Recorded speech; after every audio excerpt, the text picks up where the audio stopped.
dis-moi pour nous faire ça raison. Kadi angata ilutulu ye ya mutifikila ku udubanga mijimu yonswai. Mema tena mwabeu wa kushima peuple wani kumushia mujikenga to. Wani mujimu nibani bonsu badi muni mamwani. Mwakutangila mchindu ujububenzela peuple wetu mujimu. Kanu tambi kwela mpata to ndimuno ambilani nujini wenu ujikutinu waenda anutangijila mujimalwa ya bwanu mukwavu bunjinu amila bwa Iwalukai ni mulomba nwenu peli ujini kukola wakupeta angachipesa chakula ba enza au muji alomba mula matani amutumina katumba wakumwamulisha wakwenza mjimwa waluabu chena muso kumungwa kabijitomu walu wabundu bikengela kujima Wabulaba wabankam wabeku ujibuba tushila lumanya ni mujimu tutubikila wa agriculture ujimu au ujimu utwa nyama bikola bwani ujimu ali ya kumpana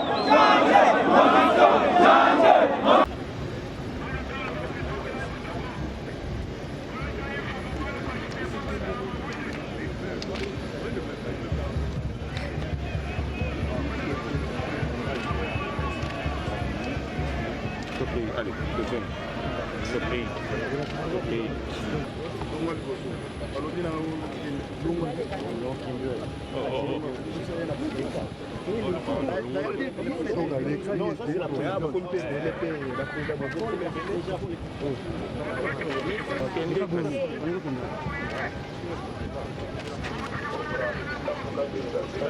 C'est ok, la rampe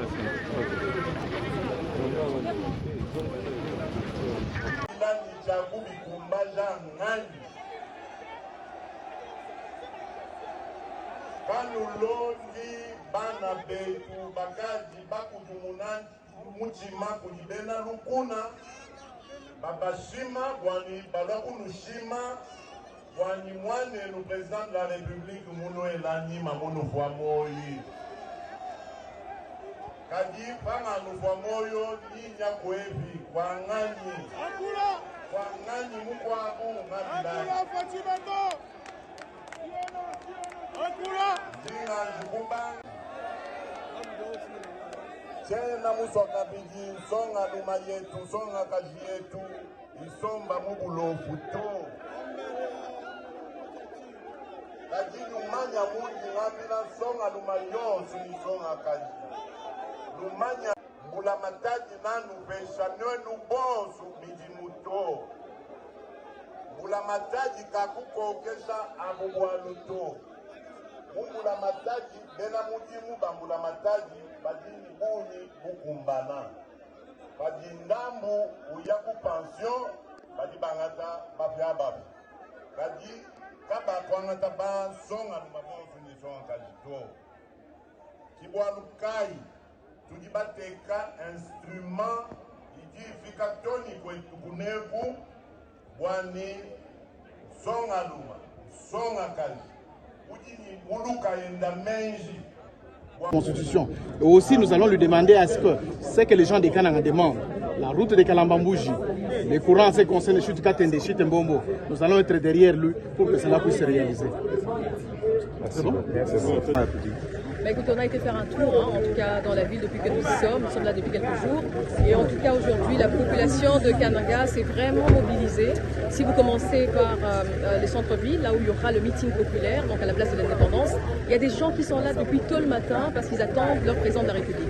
Et donc sur les chemins jusqu'à l'aéroport, c'est la même mobilisation, c'est un monde de fous, c'est une foule immense qui est vraiment là depuis assez tôt. Et ils attendent le président de la République, même ici à l'aéroport. Vous avez vu quand c'était dehors, Alors, à l'intérieur, donc, vous avez tout ce monde-là. Donc, l'accueil va vraiment être chaleureux. La population de Kananga s'est mobilisée pour accueillir le président de la République. Quel message donc le président de la République va donner à cette population qui manque de l'eau, de l'électricité?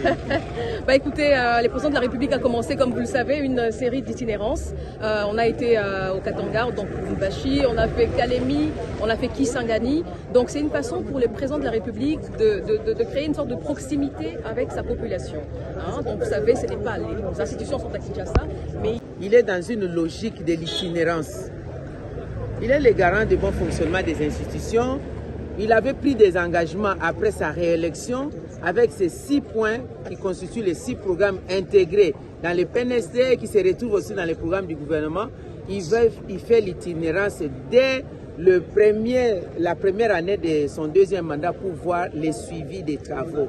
Essayer aussi d'avoir les contacts directs avec la population. Il nous a même instruit pour cette itinérance, nous tous les responsables des institutions ou responsables quelque part, sur 30 jours, 20 jours sur terrain et 10 jours au bureau pour faire les points.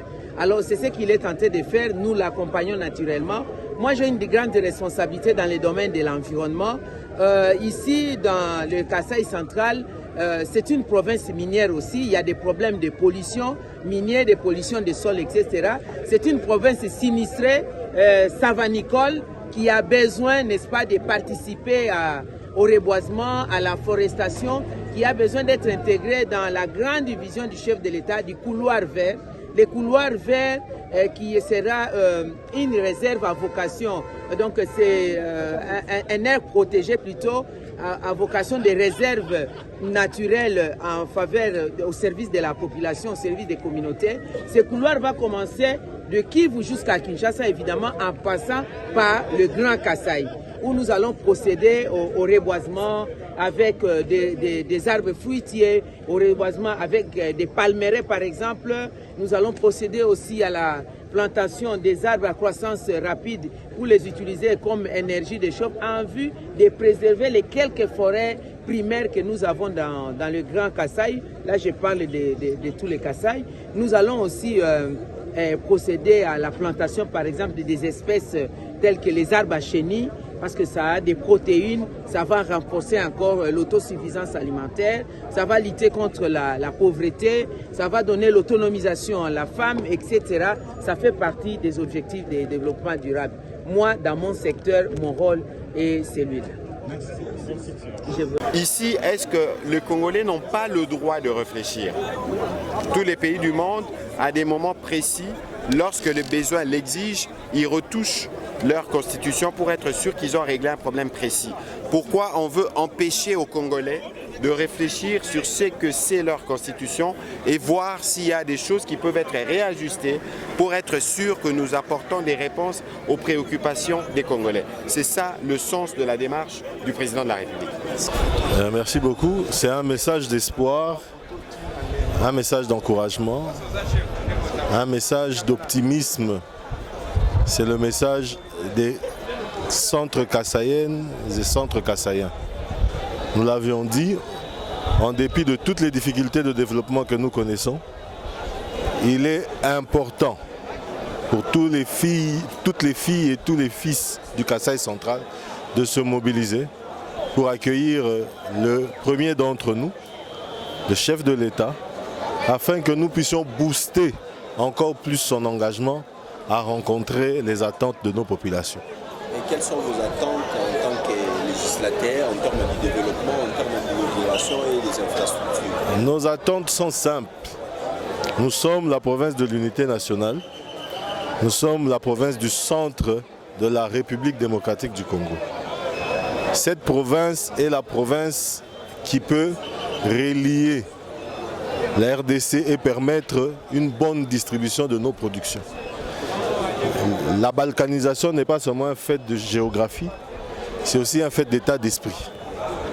Nous sommes au centre, situés au centre de la République démocratique du Congo. Alors développer le centre, c'est donner de la lumière au centre et de l'espoir à tout le Congo, du nord au sud, de l'est à l'ouest. Il s'agit justement d'un carrefour de développement. Alors nos attentes sont simples.